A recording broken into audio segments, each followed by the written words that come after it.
Hey, what's going on, guys? It's Yoji. Welcome to a video that I probably should make because I've gotten the question a lot of times until today, and I will probably get it a lot of times until tomorrow and even beyond. What League starter will I play in Ultimatum League? What League starter do I want to go in SSF Ultimatum, which I'm going to play, SSF Softcore that is, and what I will be playing, you're seeing up there. It is a Corrupting Fever. Now, before we get into the build and into what I have planned out, which you probably know from the video title anyways, in case you're wondering where the Inspired Learning Podcast episode 21 happened, that you see the talking points for right there. What happened to them? Due to daylight savings, it happens so that our usual podcast time doesn't really work out for Badger and myself anymore. Because either he would have to get up at 4 AM or I would have to stay up so late that I would be completely groggy for work, so that both doesn't work. So instead we will be doing Inspired Learning most likely on Sundays from now on, and next Sunday will be the first one on the new time. But I'll give you like full update below, or like on my Twitter. You should probably follow me on Twitter at is_Yoji if you want like regular updates on that. But that's just for the podcast. The Reno P-Pose, for the build P-Pose. Corrupting Fever is a buff that you can cast, and it actually costs quite a lot of life. 500 life per cast is pretty high, but you don't have to cast it all the time, so it should be fine. Gives you a 6-second base duration buff that makes it so that your hits will inflict corrupted blood that you might know from enemies killing you onto enemies on each hit. And it deals a 335 base damage at level 20, as we now have the 20/20 gems, we know that, per stack. So 3,350 base damage once you have 10 stacks on the enemy. However, it only has 1 second base duration. Now the quality apparently is duration, and you can of course scale duration. Otherwise, link increase duration if you want to, but you probably want to link damage links to it if you can.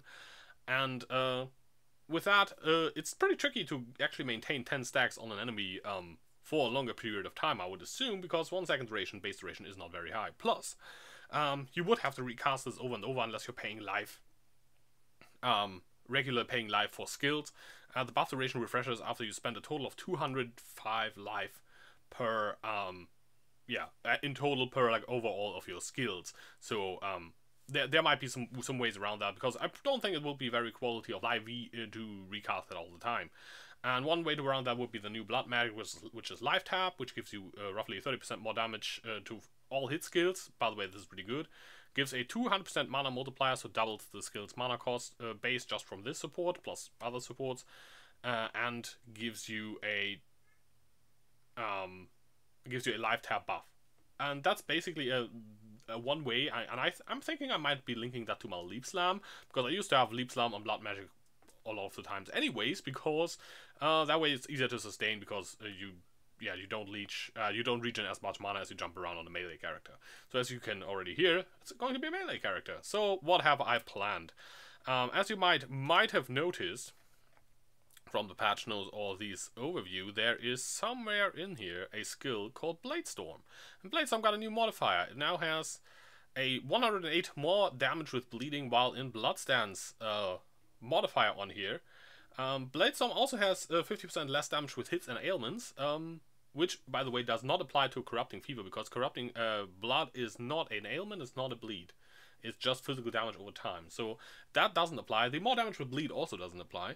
But that does apply to our bleeds, because we're going bleed Gladiator with stance swapping. It's pretty basic bleed glad stuff. You go Arena Challenger for the super smooth clear. Might be the first node or the second node I'll be picking up.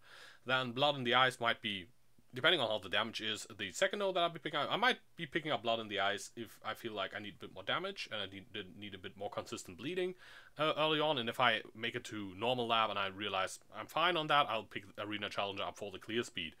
I'll be dual wielding Axes for the most part, is currently my plan at least, and Gratuitous Violence will be my Merciless Labyrinth, and my Uber Lab will be Outmatch and Outlast for the extra damage and the charges. That's basically the plan. So it's most likely 1, 2, 3, but if you're very fine on damage, maybe you get lucky with a weapon drop or whatever, then you go Arena Challenger first. But these bottom ones are the first ones, and then we go Outmatch, Outlast for even more deeps and some endurance charges. Other than that, this is a very basic Resolute technique, so non-crit Gladiator bleed tree, I would say. pathing through the attack speed for some quality of life, and going through like the usual damage over time, some leech and some fortify effect, because that for some reason didn't get nerfed. Why Bladestorm, you might be asking? So let's look at the skill. Bladestorm creates storms when you attack, and if you're in Sand Stance, so we're using Flesh and Stone for that, and as well as Pride, and as well as Link to Maim. So we're still, and with that we're still at only 80% reserved life. So if you have really good life sustain, for example, if you either using the life tap support on your main skill, which you could do, if that turns out to be necessary to sustain Corrupting Fever, you could actually end up with a very with a situation where you can reserve the last part as well for example, a War Banner. Or you could use a Blood and Sand on top of your Flesh and Stone. That's basically up to you. I think the Pride, Maim, Flesh and Stone, that's pretty much set.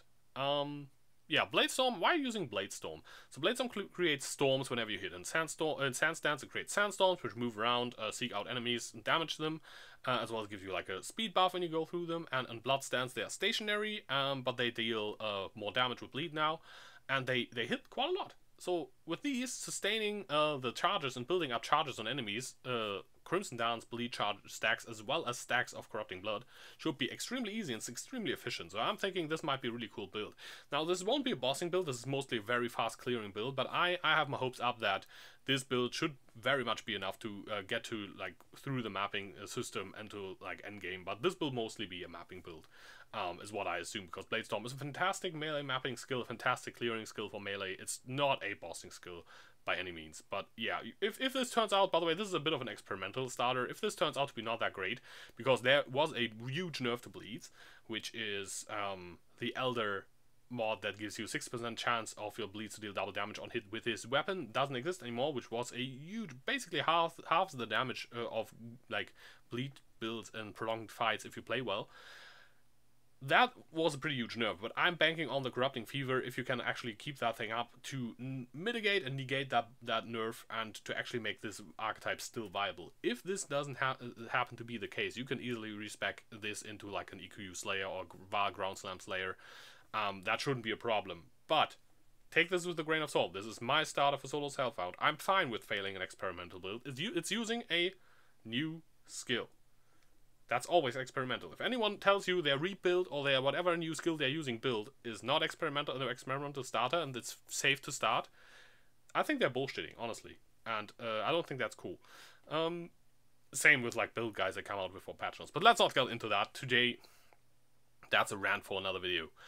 These are my links that I'm currently using, but this is very flexible. But this should definitely get you through the campaign into early maps. And I'll be coming out after the first weekend. Once I'm in maps, I'll come out with a video with what my actual setup looks like, and if I think it succeeded or not. But yeah, that's the main plan. Now, yeah, for pathing, I'll path through here through the life. You could go through the dual wielding early, but I don't think this is like super duper worth.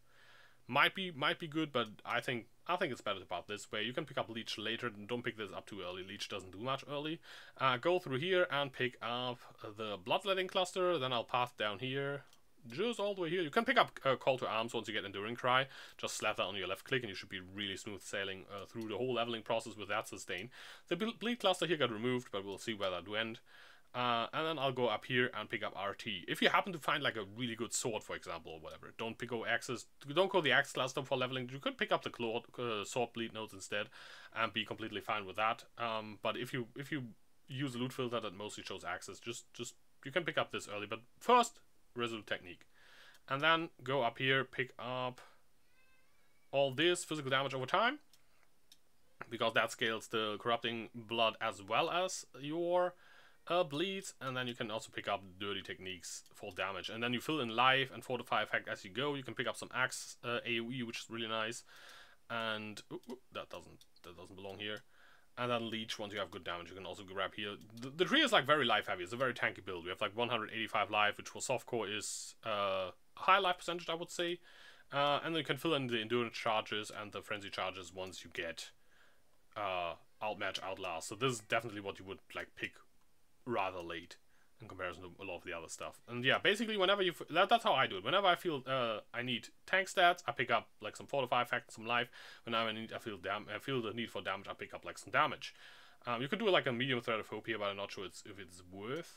because the medium threat fob does not hit this. It hits the versatile stance, which is a good note, and it hits the endurance charges and the frenzies, but we get that from our ascendancy, so might not actually be worth it. You can also play this two-handed if you want to. There's like very much flexibility here. You can go swords, you can go axes. I think axes is better because the axe bleed nodes are a bit better and the axe AoE nodes are really juicy as well.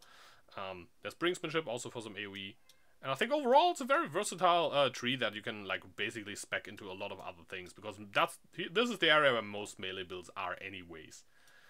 And yeah, that covers everything. Late game, before anyone asks, everyone always like, but clusters! Yeah, clusters for bleed build. Late game you want to roll clusters. You can put one here, and you could even put a second setup here if you get lucky enough, or if you're in trade, and go double cluster setup. The physical damage over time clusters and the axe and sword clusters are really worth it for damage, and then you can either put some life clusters or some base jewels at the end, or some abyss jewels. You can spec into a slaughter for the onslaught if you can't get onslaught on kill and you don't want to run a silver flask for mapping early on, until you can get a abyss jewel with the onslaught on kill affix, and then that should be fine. I'll link the Path of Building link in the description below. Make sure you use the community fork version of Path of Building, not the base version of Path of Building, otherwise you can't open this file. And make sure you update it to the current version, which has the passive tree. Now, as for what skills are missing here, there's a lack of skill and support gems as well. The new gems are not in yet, it's just the passive tree for now, and the ascendancies. So yeah, that's basically what we're working with right now. That's why, as I said, it's a preliminary build. But if you want to see me play this, ask me questions about this, comment below, or go to twitch.tv/itsyoji, also mention the link below. I'll be streaming on release on Friday, start out this build level, and then all of Saturday most likely, and also play this build level with it. You can see what I do, you can see how the build evolves, but I will also be making a video on this particular starter build, so that you can actually like see what it's about, probably on Sunday or Monday. That's the plan. Sunday for the podcast, as I mentioned. Thank you to all my Patreon supporters. There won't be names popping up because this is not an edited video. I just made this so people get their answers to the question they've been, don't want to say spamming me with, but because no one individually spammed me, but you all together, you're quite the force to be reckoned with, alright? Okay, I'm Yoji, and I will see you on League Start.